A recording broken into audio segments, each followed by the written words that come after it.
Standing outside the downtown homeless shelter at 7 in the morning, clutching my volunteer badge, I never expected to see my billionaire grandfather's black Mercedes pulling up to the curb. Through the tinted window, I watched his shocked expression transform into fury as he rolled it down and shouted across the street, "Kay, why aren't you using the house I gave you?" My blood turned to ice. What house I'd been renting a tiny studio apartment for 3 years, scraping by on my social work salary. Before I could respond, my mother's panicked voice came from behind him. The morning air felt thick with tension as I stared at the Mercedes, my volunteer clipboard trembling in my hands. My mother, Amanda, emerged from the passenger seat like someone caught in a lie, her usually perfect makeup smudged, and her designer handbag clutched defensively against her chest. Her face had gone completely pale, and I could see her hands shaking even from across the busy street. "I was going to tell you today, but I gave it to your sister. She deserves it more." Amanda's words cut through the traffic noise like a knife through silk. The confession hung in the air between us, and I felt my world tilt sideways. My grandfather, Harold, stepped out of the driver's side, his expensive suit wrinkled and his silver hair disheveled, looking more confused than angry now. I'd been estranged from Harold since I turned 18 when I chose to study social work instead of joining his pharmaceutical empire. He'd called my career choice throwing your life away on people who won't help themselves. And we hadn't spoken in 7 years, except for awkward encounters at family gatherings. I thought he had written me off, completely disappointed that his only granddaughter had chosen what he saw as a meaningless path. But now he was talking about a house he had given me. My mind raced back to my college graduation 3 years ago. I remembered the ceremony, the proud photos, the family dinner afterward, but I didn't remember any mention of a house. I had moved straight into my cramped studio apartment in the university district, working 2 part-time jobs to afford the $800 monthly rent, while I searched for a position in social services. "What house?" I managed to whisper, stepping closer to the curb. A homeless woman I had been helping Maria touched my arm gently from behind, sensing something was wrong. I had been volunteering at this shelter every morning before my regular job for the past 2 years, helping families navigate the system and find temporary housing. It was work that barely paid my bills, but filled my heart with purpose. Harold's confusion deepened. The Victorian mansion in Beacon Hill, the $2.3 million property with the wraparound porch and the rose garden. "Kay, I had the deed transferred to your name the day after graduation. It was my graduation gift to you." The world seemed to stop moving. Beacon Hill, one of Boston's most exclusive neighborhoods. I had walked through those streets during college, admiring the historic brownstones and elaborate gardens, never imagining I could ever afford to live somewhere so beautiful. And all this time, while I had been struggling to pay for groceries and rationing heat in my apartment, there had been a mansion sitting empty with my name on it. "She never knew," Amanda said quickly, her voice rising an octave. "Brooke needed it more. She has 2 children and her marriage was falling apart. You were single, Kay, and you seemed so determined to live simply. I thought it would be wasted on you." Brooke. My older sister by 4 years, who had always resented what she called my bleeding heart complex. The sister who had married her college boyfriend straight after graduation and moved to the suburbs, posting constant photos of her renovated kitchen and luxury shopping trips on social media. I had always wondered how she afforded such an extravagant lifestyle on her husband's teaching salary. "You gave away my house." The words came out as barely more than breath. "You gave away a house that belonged to me." Harold's face had gone from confused to thunderous. "Amanda, what exactly have you done?"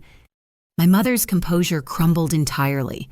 "There's more," she whispered, tears starting to stream down her cheeks. "Harold, she doesn't know about the trust fund either." The ground felt unsteady beneath my feet. "What trust fund?" "The one I've been depositing into for 5 years," Harold said slowly, his voice dangerously quiet.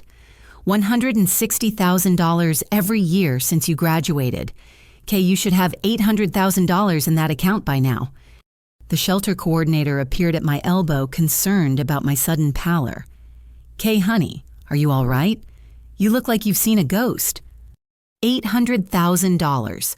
While I had been choosing between paying rent and buying medication for my chronic asthma, while I had been wearing the same 3 professional outfits to work rotating them carefully so no one would notice, while I had been eating peanut butter sandwiches for dinner more nights than I cared to count.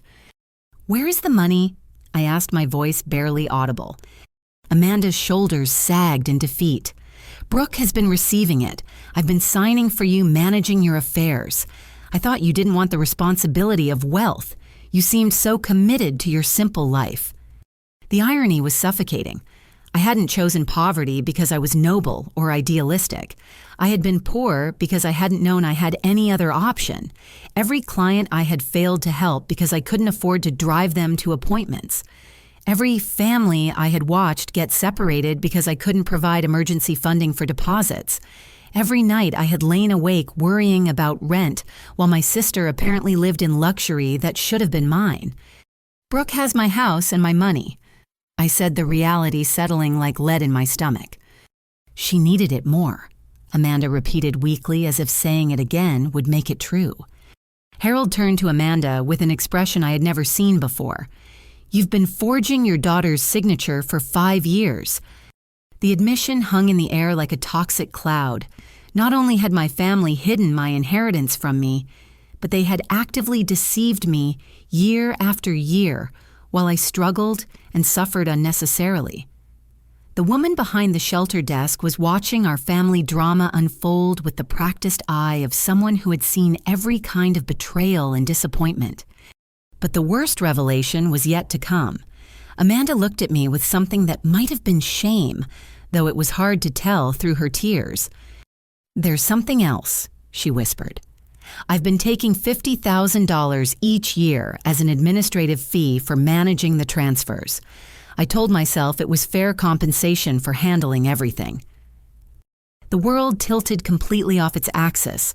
Not only had my mother stolen my house and my trust fund, but she had been paying herself out of my stolen money to do it. The mathematical precision of the betrayal was breathtaking. For 5 years, every single year, she had systematically robbed me while I volunteered at homeless shelters and worried about paying for basic necessities. Harold's reaction was swift and decisive. Within minutes, he had his phone pressed to his ear, speaking in clipped tones to someone he called the office. Amanda sat on a nearby bench, her head in her hands, while I stood frozen on the sidewalk trying to process the magnitude of what I had just learned. "We're going to get to the bottom of this right now," Harold said, ending his call. "My accountant is pulling all the records and my lawyer is on his way to meet us. Kay, I owe you an enormous apology." The genuine remorse in his voice was almost harder to bear than the anger had been. For 7 years, I had believed my grandfather thought I was a disappointment. I had carried the weight of his disapproval, using it as motivation to prove that my work mattered, even if he couldn't see its value. But he hadn't been disappointed in me at all. He had been confused and hurt, thinking I was ungratefully ignoring his generosity. "I thought you were just too proud to acknowledge the gift," he continued, his voice thick with regret. "When you never thanked me for the house, never mentioned it, I assumed you were making some kind of statement about rejecting family money. I thought maybe you were angry about our fight and were punishing me by acting like the gift didn't exist."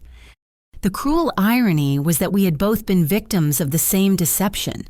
While I had been wondering why my grandfather seemed so cold and distant at family gatherings, he'd been wondering why his granddaughter was so ungrateful and stubborn. We had both been reacting to a reality that didn't exist, manipulated by Amanda and Brooke's elaborate lies. My phone buzzed with a text message. It was from my supervisor at the community center where I worked full-time, reminding me about the budget meeting scheduled for that afternoon. We were discussing cuts to the emergency assistance program, again trying to figure out how to help more families with less money. The bitter irony of my situation crashed over me in waves. "Harold, I need to understand everything," I said, my voice steadier than I felt. "I want to see every document, Every transfer, every signature. I want to know exactly what was done in my name. We drove to Harold's downtown office in silence, Amanda huddled in the back seat like a frightened child. The building was one of those gleaming glass towers that I had always found intimidating, filled with the kind of people who made decisions that affected thousands of lives from behind mahogany desks. But today, I belonged there. Today I was the granddaughter of the man whose name was etched in gold letters on the 52nd floor. Harold's lawyer, a sharp-eyed woman named Catherine Ross, had already assembled a stack of documents that seemed impossible tall. Bank statements, property records, signed authorizations, canceled checks. The paper trail of my stolen life spread across the conference table like evidence in a crime scene. The house transfer is particularly troubling, Catherine explained, pointing to a notarized document. This signature, claiming to be yours, was witnessed by Brooke herself. She essentially forged your name and then vouched for her own forgery. The audacity was breathtaking. Brooke hadn't just stolen from me. She had created an elaborate legal fiction to make it appear legitimate. Every document had been carefully crafted to look official, complete with forged signatures that bore only a passing resemblance to my actual handwriting. And the trust fund transfers required annual consent forms, Catherine continued. Your mother submitted these applications each year, claiming to be acting on your behalf as your financial guardian.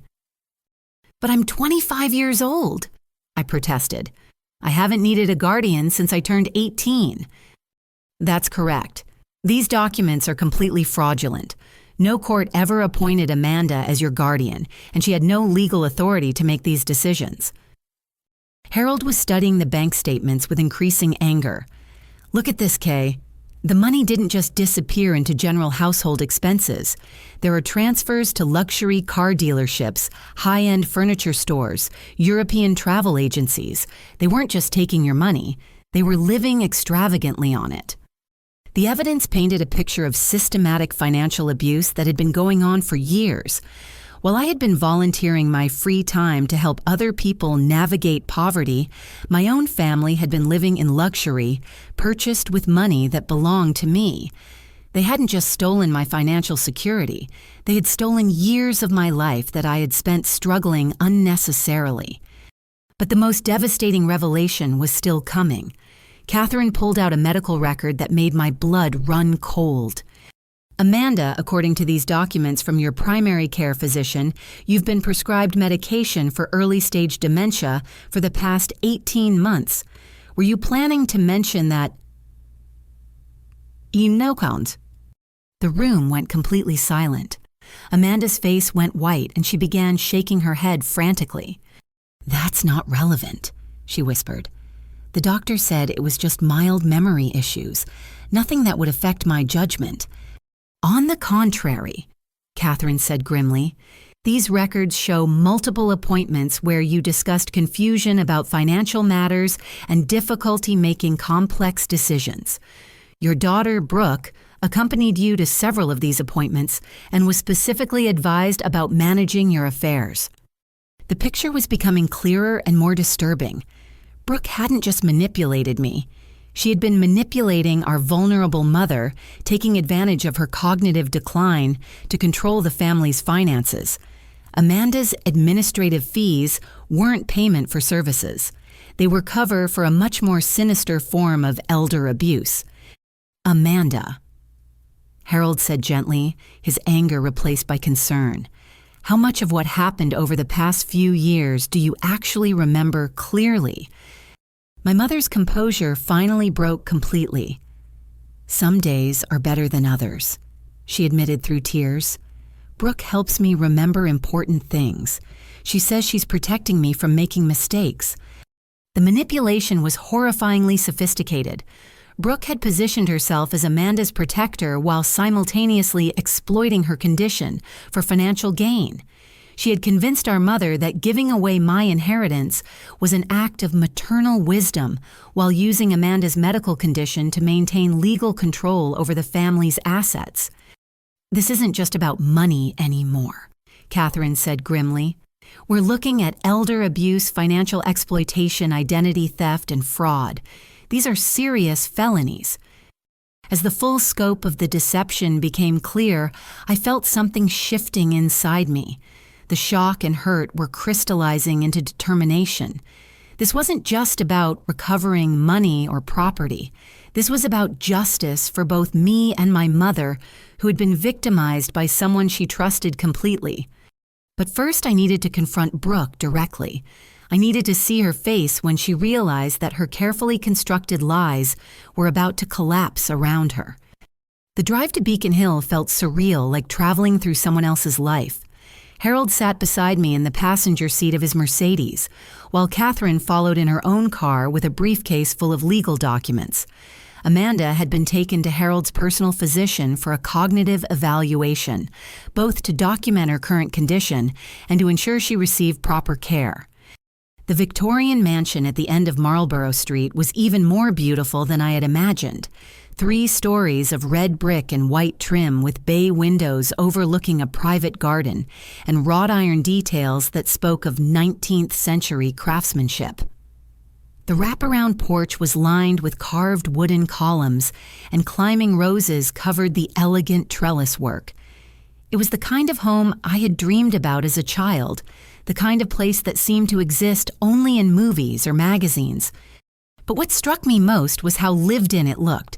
The garden was meticulously maintained, the porch furniture was expensive and new, and a shiny silver BMW sat in the circular driveway next to a red convertible that probably cost more than I had earned in the past 2 years.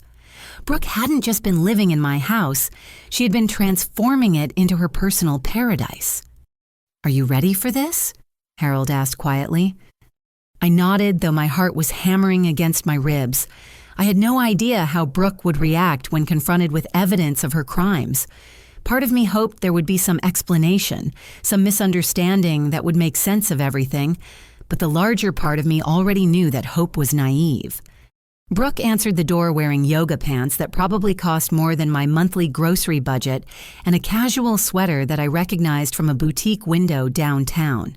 Her blonde hair was perfectly styled despite the early hour, and her makeup was flawless. She looked like someone who had never worried about money a day in her life. "Oh," she said, her smile faltering when she saw Harold and Catherine behind me. "This is unexpected. What brings everyone here so early?" "We need to talk," I said, my voice sounding steadier than I felt. "Of course. Come in." Brooke stepped aside, but I could see calculation in her eyes. She was already trying to figure out what we knew and how to manage the situation. The interior of the house took my breath away. Hardwood floors gleamed under crystal chandeliers, and the walls were decorated with expensive artwork that I was sure hadn't been part of Harold's original gift. The furniture was clearly new and obviously costly, arranged with the kind of casual elegance that only comes from having unlimited resources. "Beautiful place," Catherine commented, making notes on her phone. "Thank you. We've done a lot of work to make it feel like home," Brooke replied, missing the irony entirely. Harold cut straight to the point. "Brooke, we know about the house. We know about the trust fund. We know about everything." For just a moment, Brooke's mask slipped, and I saw something cold and calculating in her expression. But she recovered quickly, arranging her features into an expression of confused innocence. "I'm not sure what you mean. Mom explained the situation to me years ago. Kay didn't want the responsibility of property ownership, and the trust fund was set up for the grandchildren, generally not specifically for her." The lie was so smooth, so confident that I almost doubted my own memory for a second. But Catherine was already pulling documents from her briefcase. "Actually, Brooke, we have the original trust documents here. The fund was established specifically for Kay with very clear terms, and this property deed shows that ownership was transferred directly to Kay after her graduation with no conditions or exceptions." Brooke's composure began to crack. "That's not how Mom explained it to me. She said there had been some kind of mix-up, but that it was all legal." "Did you think it was legal when you forged Kay's signature on the property transfer?" Harold asked, his voice dangerously quiet. The question hung in the air like an accusation. Brooke looked from Harold to Catherine to me, and I watched her realize that denying the obvious wasn't going to work anymore. "Look," she said, her tone shifting from innocent to defensive. "Kay chose to live in poverty. She chose to work at homeless shelters and make $30,000 a year. She obviously didn't want the money or the house, so I used them responsibly. I have children to think about." The casual dismissal of my life choices was breathtaking. She spoke about my career like it was a hobby, my financial struggles, like they were a voluntary experiment in simple living. She genuinely seemed to believe that wanting to help people meant I deserved to suffer. "I didn't choose poverty," I said, finding my voice. "I didn't know there was any other option. You and Mom made sure I never found out about the house or the money." "You could have asked," Brooke replied with a shrug. "You could have called Harold yourself instead of sulking about your family fight for 7 years." The victim blaming was so outrageous that I felt my temper flare. I was supposed to ask about gifts I didn't know existed. You were supposed to act like a member of this family instead of running off to save the world. Harold stepped forward, his face flushed with anger. "Brooke, you forged legal documents and stole hundreds of thousands of dollars from your sister. There's no justification for that." But Brooke wasn't done. She's lived exactly the life she wanted to live. She gets to feel good about herself, helping people, being noble and selfless. I have real responsibilities. I have children who need stability and security. As if summoned by her words, 2 children appeared at the top of the elegant staircase. A boy who looked about 10 years old and a girl who might have been 8, both obviously just woken up and curious about the voices downstairs. "Mom, who's here?" the girl called. "Go back to your room, sweetheart. The adults are talking," Brooke said, but the children came down the stairs anyway, drawn by curiosity. "Are you Aunt Kay?" the boy asked, looking at me with genuine interest. "We've heard about you, but Mom said you didn't like to visit because you didn't approve of how we live." My heart clenched. Even the children had been fed lies about me. They thought I was the absent aunt who disapproved of their lifestyle when the truth was that I had been deliberately excluded from their lives while unknowingly funding them. "I would have loved to visit," I said gently. "I just didn't know I was welcome." Brooke's face flushed with anger. "Don't confuse them with your version of events. Children go upstairs right now." But the damage was already done. The children could sense the tension in the room, and they could see that their mother was upset. The boy, who was clearly the older of the 2, looked at me with new curiosity. "Why doesn't Mom want us to talk to you?" he asked. Before I could answer, Brooke exploded. "Because your aunt is mentally unstable. She's been living in poverty by choice, and now she's trying to claim that she deserves our house. She's having some kind of breakdown, and she's trying to drag everyone else down with her." The cruelty of using mental illness as a weapon against me was stunning. But it was also a tactical error because it revealed the extent of Brooke's desperation. She was willing to damage her own children's perception of their aunt in order to maintain her position. Harold stepped protectively in front of me. "That's enough, Brooke. You will not speak about Kay that way." "I'll speak about her however I want in my own home," Brooke snapped back. "This isn't your home," Catherine said calmly, producing the property deed. "It never was. The legal owner is Kay, and she has every right to reclaim her property." Brooke stared at the document for a long moment, and I watched her realize that her carefully constructed world was about to collapse. The house, the lifestyle, the security she had built for her children, all of it was based on stolen money and forged papers. But instead of remorse or apology, Brooke's reaction was rage. "Fine," she said, reaching for her phone. "If that's how you want to play this, then we'll see what the police think about a mentally unstable woman showing up at a family home making wild accusations." The threat was clear, but it was also another mistake. By threatening to call the police, Brooke was essentially admitting that she knew she was in the wrong. If she truly believed she had done nothing illegal, she would have welcomed official scrutiny. But Harold was already several steps ahead of her. "By all means, call the police, Brooke. Catherine has been recording this entire conversation with your consent since you let us into the house. I'm sure they'll be very interested in hearing you explain how you came to own property that was never legally yours." Brooke's hand froze halfway to her phone. For the first time since we had arrived, she looked genuinely frightened. And that was when she made her final desperate gambit. "Mom told me Kay was dangerous," she said, her voice rising to a near shout. "She said Kay had been making threats talking about getting revenge on the family for imaginary wrongs. That's why I had to protect everyone by taking control of the assets." The lie was so outrageous, so completely fabricated, that I couldn't even respond at first. Brooke was painting me as a dangerous person who needed to be controlled for everyone's safety, when the truth was that I had been completely unaware of the situation until a few hours ago. But the most devastating part was that she was using Amanda's dementia as cover for her lies. She was claiming that our cognitively impaired mother had authorized her actions out of fear, when the reality was that Brooke had been manipulating Amanda's condition for her own benefit. "That's not true," I finally managed to say. "Prove it," Brooke challenged. "Prove that you're not exactly the kind of unstable person who would threaten her own family over money." It was a perfect trap. Anything I said in my own defense could be twisted to make me seem defensive or aggressive. Brooke was betting that she could create enough doubt about my mental state to discredit everything else we had discovered. But she had underestimated Catherine's experience with family law and financial abuse cases. "Actually, Brooke, the burden of proof is on you," Catherine said smoothly. "You're the one who forged legal documents and transferred property without authorization.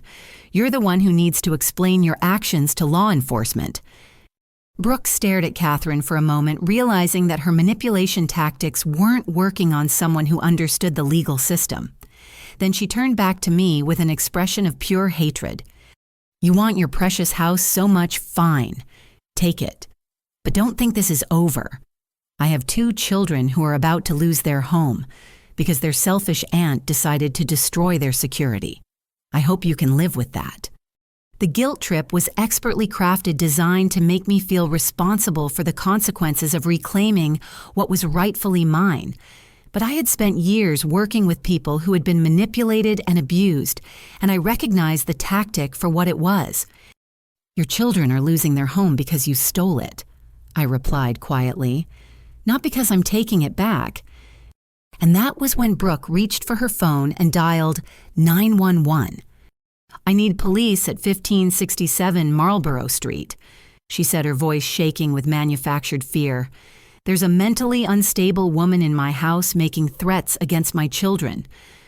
The 3 police officers who responded to Brooke's call were professional, but clearly skeptical about the situation they had walked into. 2 patrol cars had arrived within minutes, and now Officer Martinez, a middle-aged woman with kind eyes, was trying to sort through what was obviously a complicated family dispute. "So let me understand this correctly," Officer Martinez said, looking between Brooke and me. "Ms. Anderson, you're claiming that this woman broke into your home and is threatening your children." Brooke nodded vigorously, tears streaming down her face. She had transformed herself completely from the cold, calculating woman she had been moments before into a terrified mother protecting her family. "She's been obsessed with our house for years. She thinks she deserves to live here instead of us. Today she showed up with some lawyer and started making all these crazy accusations." The performance was Oscar-worthy. Brooke's voice trembled with just the right amount of fear and confusion, and she kept glancing nervously at her children, who were watching the drama unfold from the staircase with wide, frightened eyes. "And Ms. Patterson, you're claiming that you actually own this property?"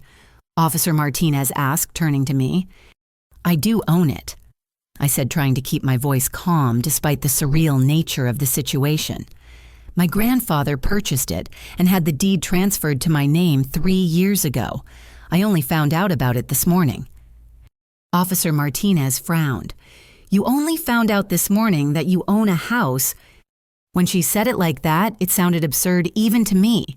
What kind of person doesn't know they own a multi-million-dollar mansion in one of Boston's most expensive neighborhoods? My mother and sister kept it secret from me. I explained, aware of how paranoid that must sound to someone hearing it for the first time. Brooke seized the opportunity immediately. C. She's making up this elaborate conspiracy theory where everyone in her family is plotting against her. It's exactly the kind of paranoid thinking that made us all worried about her mental state in the first place.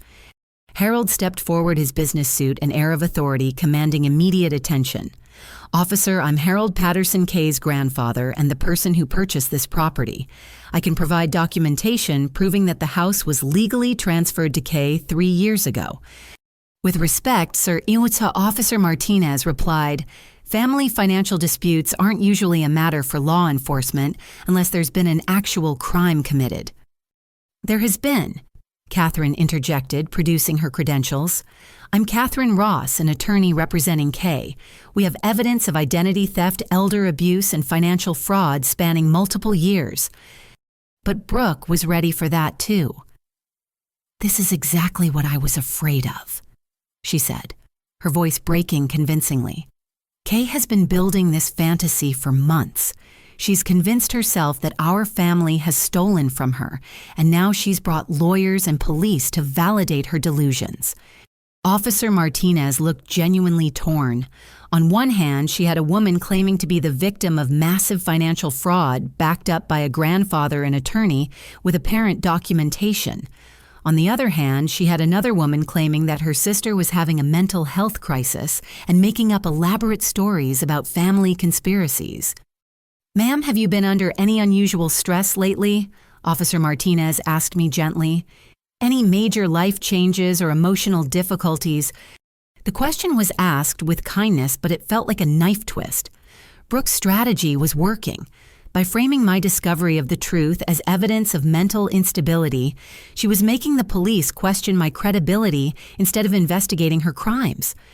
"I've been working at a homeless shelter," I said, immediately regretting how that probably sounded to someone predisposed to doubt my mental state. "She's obsessed with homeless people," Brooke added quickly.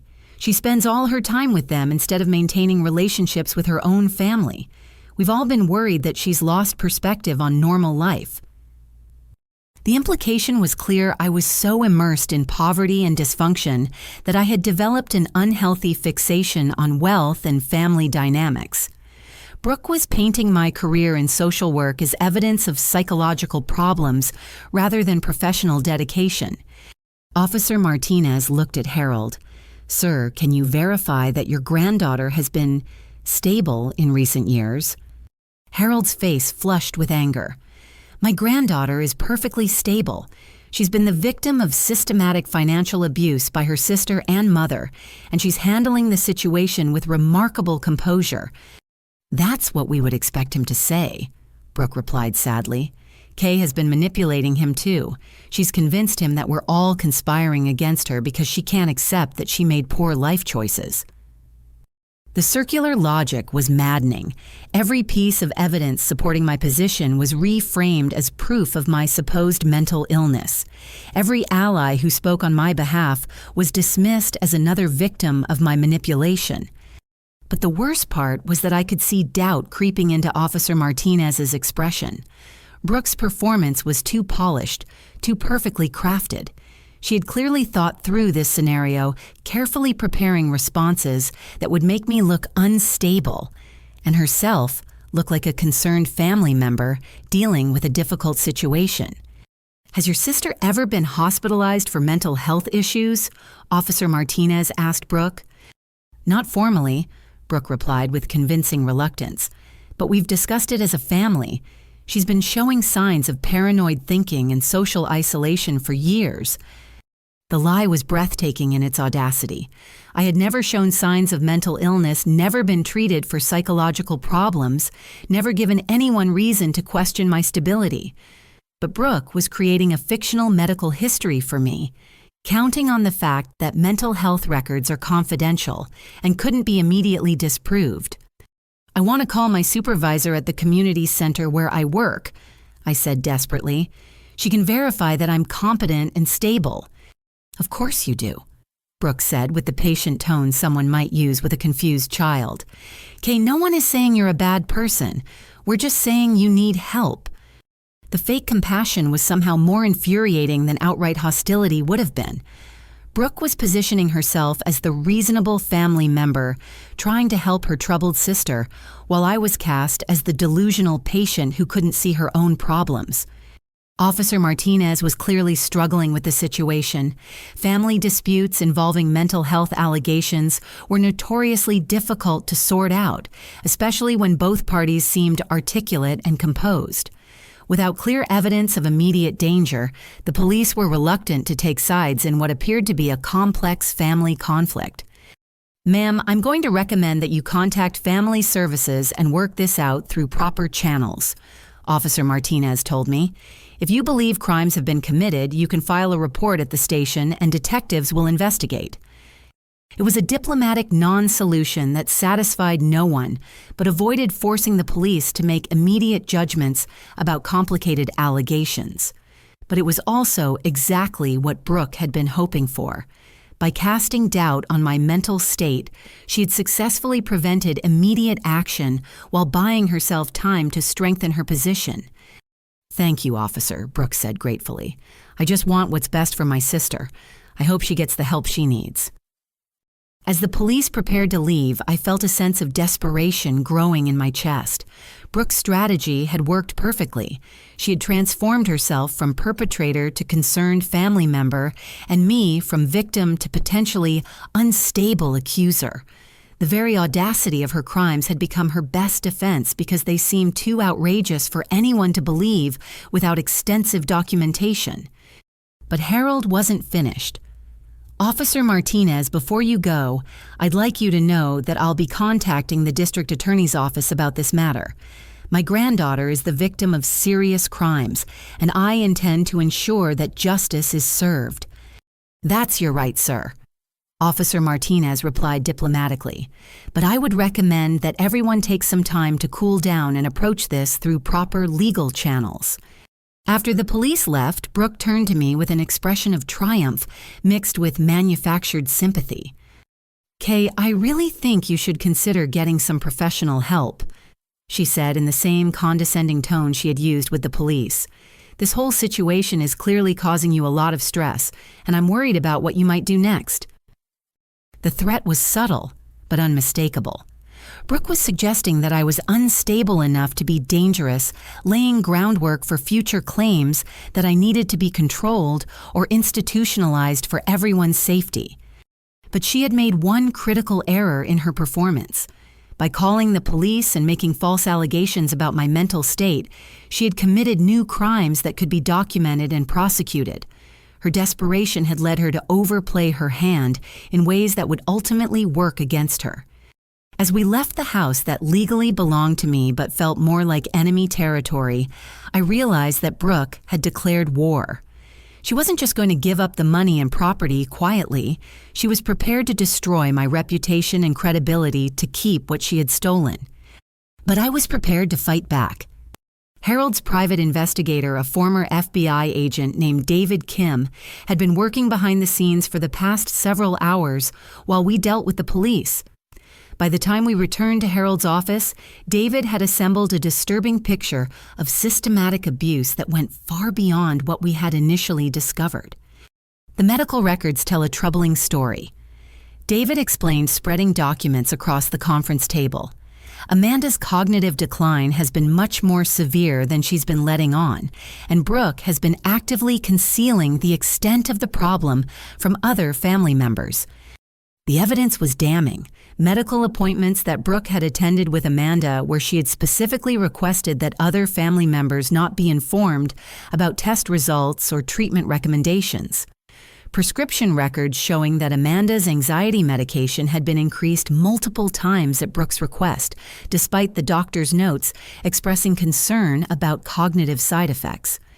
"Look at these pharmacy records," Catherine said, pointing to a series of dates. "Amanda's been receiving double doses of her anti-anxiety medication for the past 8 months.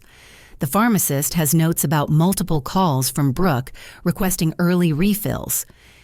The picture was becoming horrifyingly clear. Brooke hadn't just been manipulating Amanda's existing cognitive issues, she had been actively making them worse by ensuring that Amanda was over-medicated and confused during important financial decisions. "This is medical abuse," I said, feeling sick to my stomach. "She's been drugging our mother to keep her compliant." "It gets worse," David continued. "I pulled Amanda's financial records going back 10 years. Brooke's been systematically draining your mother's accounts as well. Retirement savings, investment accounts, even the life insurance policy your father left her." Harold sat heavily in his chair, looking older than I had ever seen him. "How much?" "Approximately $400,000 over the past 5 years, not counting the money she stole from Kay's trust fund." The scope of Brooke's crimes was staggering. She hadn't just stolen from me. She had been systematically looting our entire family's assets while positioning herself as the responsible caregiver, managing everyone's affairs. "There's something else," David said grimly. "I found evidence that Brooke has been researching how to have Amanda declared incompetent. She's been in contact with a law firm that specializes in guardianship cases, discussing how to get legal control over Amanda's remaining assets." The room fell silent as the implications sank in. Brooke hadn't just been stealing from a vulnerable woman. She'd been planning to make the abuse permanent by having Amanda legally declared unable to manage her own affairs. "She was going to take everything," I whispered. "And she nearly succeeded," Catherine added. "If you hadn't discovered the truth about the house and trust fund, Brooke could have had Amanda declared incompetent within a few months. Once she had legal guardianship, she would have had complete control over both your mother's assets and the money she stole from you." Harold was staring at the documents with an expression of profound disgust. I trusted her. When Amanda asked me to set up the trust fund transfers, I assumed she was acting in Kay's best interests. I never questioned why Kay never contacted me directly. The guilt in his voice was palpable, but David was quick to reassure him. "Sir, Brooke is a sophisticated criminal. She's been planning this for years, probably since before Amanda's diagnosis. She positioned herself as the helpful daughter managing family finances, and she used that trust to commit systematic fraud." But there was still more devastating evidence to uncover. David produced a folder filled with printouts of text messages and emails that made my blood run cold. "Brooke's been monitoring your social media accounts and email," he explained. "She installed tracking software on Amanda's phone that also gave her access to family group messages and shared photo albums. She's been watching your life for years, using the information to maintain her cover story." The violation felt deeply personal. While I had been struggling financially and socially isolated due to my work demands, Brooke had been watching my life like a television show, probably laughing at my struggles, while living in luxury funded by my stolen money. "Look at these text messages between Brooke and her friends." Catherine said, her voice tight with anger. "She's been mocking your volunteer work for years, calling you Saint K, and making jokes about how you choose to live in poverty." The cruelty was breathtaking. Brooke hadn't just stolen from me. She'd been entertaining her social circle with stories about my financial struggles, turning my dedication to helping others into a source of amusement for people living off my stolen inheritance. But the most disturbing discovery was yet to come. David pulled out a recording device that made my heart sink. "I found this hidden in Amanda's bedroom," he said. "Brooke has been recording your mother's private conversations, probably to monitor her mental state and gather ammunition for the incompetency proceedings."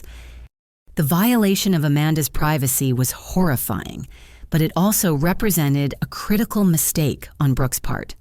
By recording conversations without consent, she had committed additional felonies that could be easily prosecuted.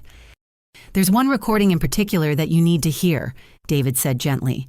"It's from last week when Amanda was having a lucid moment." He pressed play, and my mother's voice filled the room clearer and more coherent than I had heard it in months. "I know what Brooke's been doing," Amanda's recorded voice said. "I'm not as confused as everyone thinks I am. Some days are bad, but some days I remember everything perfectly. She's been stealing from Kay, and she's been stealing from me, too. I found the bank statements hidden in her purse." The recording continued with Amanda expressing fear about confronting Brooke, worry about the effect on the grandchildren, and deep guilt about allowing the situation to continue. But most importantly, it provided clear evidence that Amanda understood she was being victimized and wanted to make things right. She's been pretending to be more confused than she actually is, I realized. Brooke convinced her that admitting to lucid moments would cause problems with her medical care. Exactly, David confirmed. Brooke told your mother that if doctors knew she was having clear periods, they might reduce her medication or declare her competent to manage her own affairs. She convinced Amanda that playing up the confusion was necessary for her own protection.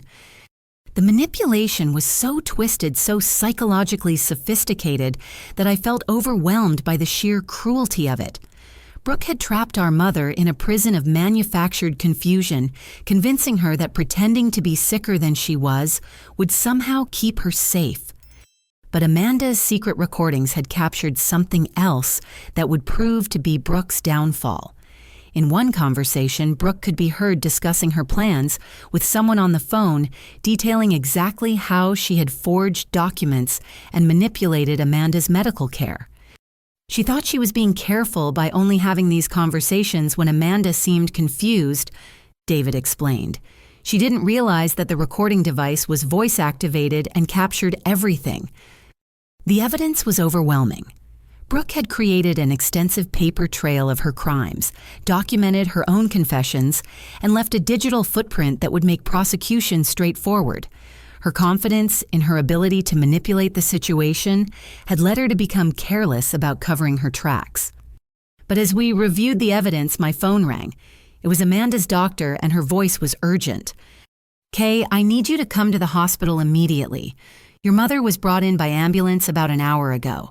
She's been asking for you specifically, and she says she has something important to tell the police." Harold, Catherine, David, and I exchanged glances. Amanda had apparently decided that it was time to stop pretending to be more confused than she was and start fighting back against her abuser. The final confrontation was about to begin. Amanda was sitting up in her hospital bed when we arrived, looking more alert and determined than I had seen her in years. The doctor explained that she had called an ambulance herself after experiencing what she described as a panic attack, but it was clear that her real motivation was to get away from Brooke and find a safe space to tell the truth. "I've been living a lie for too long," Amanda said, her voice stronger than I expected. Brooke convinced me that admitting I was having good days would hurt my medical treatment, but I realize now that she was just trying to keep me confused and controllable. Dr. Sarah Chen, a geriatric psychiatrist who had been called in to evaluate Amanda's condition, confirmed what we had begun to suspect from the recordings. "Your mother's cognitive function is much better than her medical records suggest. She's been experiencing what we call situational confusion, exacerbated by over-medication and psychological stress."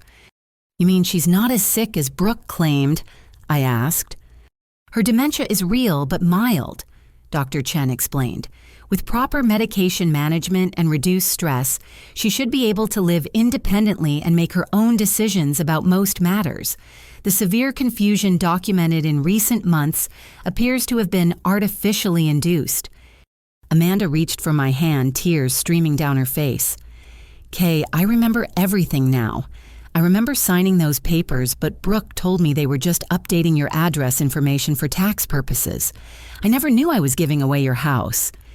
The relief of hearing my mother's coherent voice, of seeing recognition and love in her eyes, was almost overwhelming. For months I had been mourning the loss of her sharp intellect and warm personality. Now I realized that Brooke had been systematically destroying Amanda's sense of self through medication manipulation and gaslighting. "I want to press charges," Amanda said firmly, "against Brooke for everything she's done to both of us." Catherine smiled for the first time all day. "We have more than enough evidence to pursue multiple felony charges. But Amanda, are you prepared for what this will mean for your grandchildren?" The question hung heavy in the air. Pressing charges against Brooke would inevitably impact her children, who were innocent victims in their mother's criminal scheme. But Amanda's answer was immediate and clear. Those children deserve better than a mother who steals from family members and abuses elderly people. They need to learn that actions have consequences, and they need to be protected from Brooke's influence. Harold's phone buzzed with a text message that made him frown. "Brooke's trying to leave town," he said. "My security team at the house reports that she's loading suitcases into her car." Catherine was already dialing her phone. "I'm calling the police. Flight risk with children involved means we can probably get an emergency restraining order to prevent her from leaving the state." But David was one step ahead of us. "I've been monitoring Brooke's communications since this morning," he said. "She's been in contact with someone about transferring money to offshore accounts. She's not just planning to leave town, she's planning to disappear permanently with whatever liquid assets she can access." The scope of Brooke's desperation was becoming clear. Faced with the collapse of her carefully constructed criminal enterprise, she was prepared to abandon her life in Boston and flee with her children and whatever money she could steal before being caught. "Can we stop her?" Amanda asked urgently. "We're about to find out," Catherine replied, speaking rapidly into her phone with what was clearly a judge's emergency line. Within minutes, Catherine had secured a temporary restraining order preventing Brooke from leaving Massachusetts with the children or accessing any of the contested financial accounts. The order also required her to surrender all property belonging to Kay or Amanda, including the house cars and any remaining money from the trust fund. "Now we wait for the police to serve the order," Catherine explained, "but we need to be prepared for the possibility that Brooke will resist." The call came 20 minutes later. Officer Martinez, the same police officer who had responded to Brooke's false allegations that morning, was back at the Beacon Hill house with a warrant and backup units. "Ms. Patterson, I owe you an apology," Officer Martinez said when she called to update us. "Your sister barricaded herself in the house with the children and is refusing to come out. She's claiming that you and your grandfather are part of a conspiracy to kidnap her kids." The irony was perfect. Brooke, who had spent the morning convincing police that I was mentally unstable and dangerous, was now demonstrating actual erratic behavior by barricading herself in a house that didn't belong to her. "Are the children safe?" Amanda asked, her voice tight with worry. "They seem to be unharmed, but they're clearly frightened and confused. Ms. Anderson is telling them that their family is under attack and that she's protecting them from people who want to hurt them." Brooke was using her own children as human shields, traumatizing them with paranoid conspiracy theories to justify her refusal to face the consequences of her crimes. The psychological damage she was inflicting on them in her final desperate hours would probably take years of therapy to heal. "We've called in a crisis negotiator who specializes in family situations," Officer Martinez continued, "but I wanted you to know that we've also discovered evidence that supports your allegations. We found documents in Ms. Anderson's bedroom that appear to show systematic financial fraud spanning several years." The validation felt both satisfying and hollow. We'd been right about everything, but the cost of proving it was watching my sister destroy herself and traumatize her children in the process. But the crisis was about to take an unexpected turn. David's phone rang and his expression changed as he listened to the caller. "That was Brooke's husband," he said after hanging up. "He's been at work all day, but someone called to tell him about the police situation at the house. He's on his way home and he says he has information that will help resolve this." Amanda looked confused. What kind of information could he have? He wouldn't say over the phone, but he sounded relieved rather than panicked. I think he may have been waiting for an opportunity to come forward with evidence against Brooke. The pieces of the puzzle were starting to rearrange themselves in a new pattern. If Brooke's husband had been aware of her crimes and had been gathering evidence against her, it would explain why she had been so confident that she could control the narrative. She hadn't realized that her closest ally had become a witness for the prosecution. We drove to Beacon Hill in Harold's Mercedes, watching from a distance as police cars surrounded the mansion that should have been my home for the past 3 years. News vans had started arriving, drawn by reports of a wealthy family's public meltdown in one of Boston's most exclusive neighborhoods. Brooke's husband arrived at the same time we did, carrying a laptop bag and looking like a man who had been carrying a terrible secret for too long. When he saw us, he walked directly to our car with an expression of profound relief mixed with shame. "I've been waiting for someone to stop her," he said through Harold's rolled-down window. "I've been documenting everything for months, trying to figure out how to protect my children while making sure she faced consequences for what she's done." He held up his laptop bag. "I have recordings of her confessing to everything, voice memos where she bragged about outsmarting the family, financial records showing exactly how she moved money around, even video footage of her forging signatures. The final piece of Brooke's criminal enterprise was about to be exposed by the person she had trusted most. Her own husband had been building the case against her, waiting for the right moment to ensure that justice was served while minimizing the damage to their children. She never knew I was recording her," he continued. "Every time she got drunk and started bragging about how clever she was, every time she laughed about Kay living in poverty while she spent Kay's money, I documented it all." As crisis negotiators worked to peacefully end the standoff at the house, Brooke's husband began sharing his evidence with police and prosecutors. The case against her was becoming so overwhelming that there would be no possibility of avoiding serious prison time. But the most important battle was just beginning.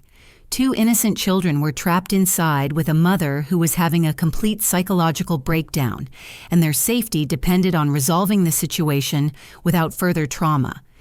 The fight for justice was almost over, but the fight for healing was just beginning. The standoff ended not with drama, but with exhaustion.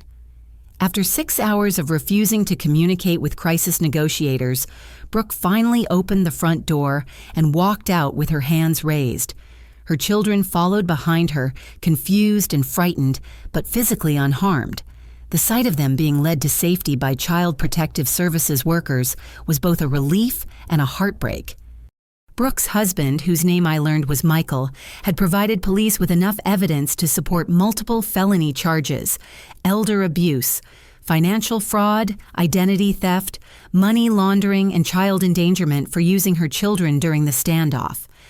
The recordings he had secretly made over the past year contained clear admissions of guilt for every crime we had suspected, and several we hadn't even discovered yet. "She used to get drunk and laugh about it," Michael told us as we sat in Harold's office later that evening. "She called Kay the family sucker and said Amanda was too senile to know what was happening anyway. She actually seemed proud of how clever she thought she was being." The cruelty of those recorded conversations was difficult to hear, but they made prosecution straightforward. Brooke had essentially provided a complete confession to her crimes, delivered with the kind of arrogant detail that would make a jury's decision easy. "Why didn't you come forward sooner?" Amanda asked Michael gently. She was looking stronger every hour now that the stress of living under Brooke's manipulation was lifting. "I was terrified of what she might do to the kids," Michael admitted. "She had convinced them that their lifestyle was normal, that every family lived the way we did. I was afraid that if I exposed her suddenly, she might run away with them or do something even more drastic." His fear had been well-founded. Even faced with overwhelming evidence against her, Brooke had chosen to traumatize her children with a dangerous standoff rather than accept responsibility for her actions. The psychological evaluation ordered by the court would likely reveal deeper mental health issues that went far beyond simple greed. But the most important development was Amanda's remarkable recovery.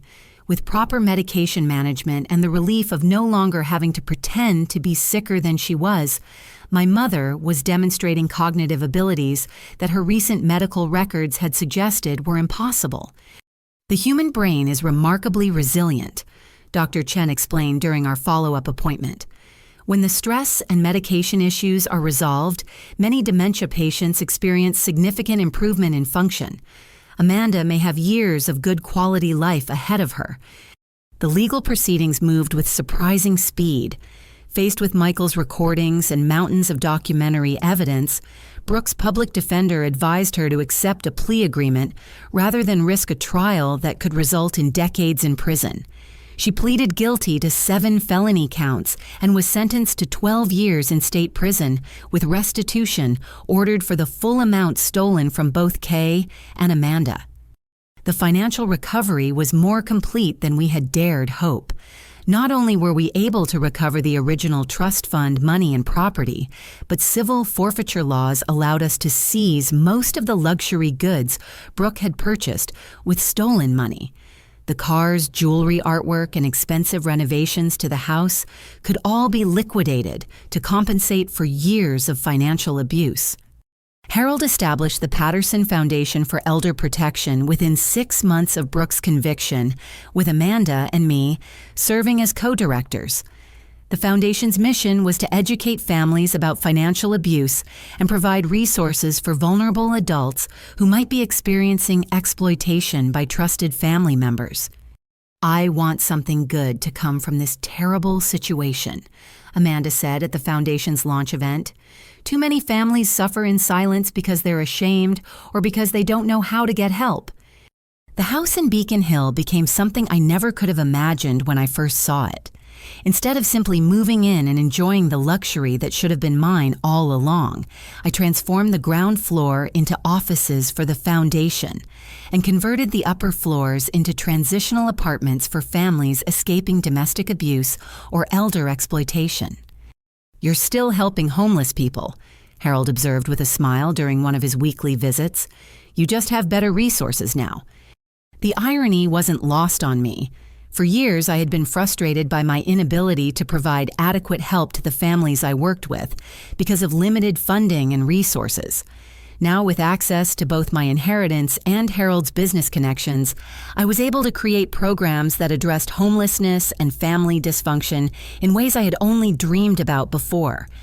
Michael and his children became regular visitors to the house, slowly healing from the trauma of discovering that their comfortable life had been built on stolen money. The children, whose names were Emma and Lucas, initially struggled with understanding why their mother was in prison, but family therapy was helping them process the complex emotions around loving someone who had done terrible things. "Aunt Kay Mom always told us you didn't like us," Emma said during one of their visits. "But you're helping us even though she was mean to you. Why?" The question broke my heart and filled it at the same time.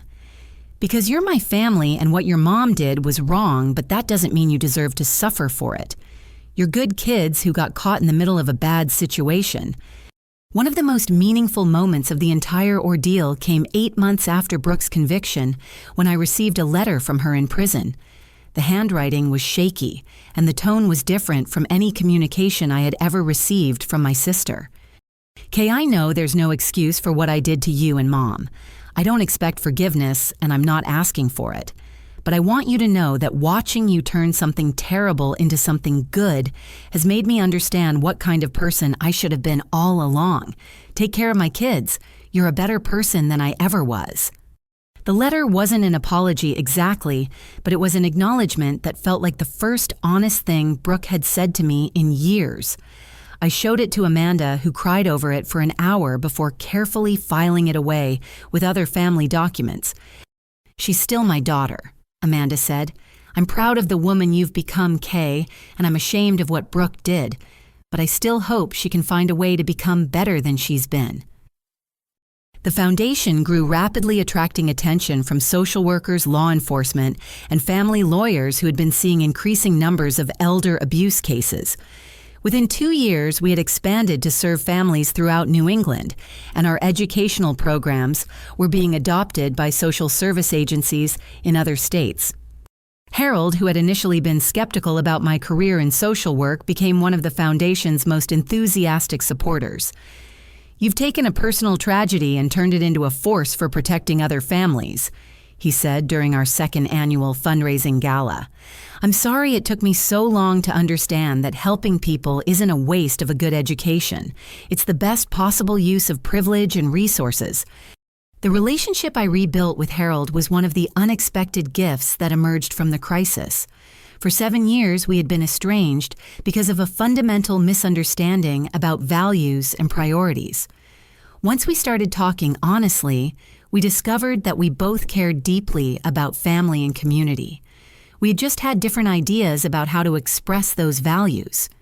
Amanda's role in the foundation gave her life new purpose and meaning. Her experiences as a victim of financial abuse made her uniquely qualified to recognize the warning signs in other families and provide support to people navigating similar situations. "I lost several years of my life to confusion and fear," she said during a television interview about elder abuse awareness. "But I've gotten them back, and now I can use my experience to help other people avoid what happened to me." The children, Emma and Lucas, thrived in their new environment. Michael had moved into a smaller house closer to their schools, using the money from selling Brooke's luxury items to create college funds for both kids. They spent every weekend at the Beacon Hill house, playing in the garden that had been restored to its original design and helping with foundation events. "It's weird having a house that helps people instead of just being fancy," Lucas observed during one visit. "But I like it better this way." 3 years after the truth first came to light outside that homeless shelter, I found myself standing in the same spot.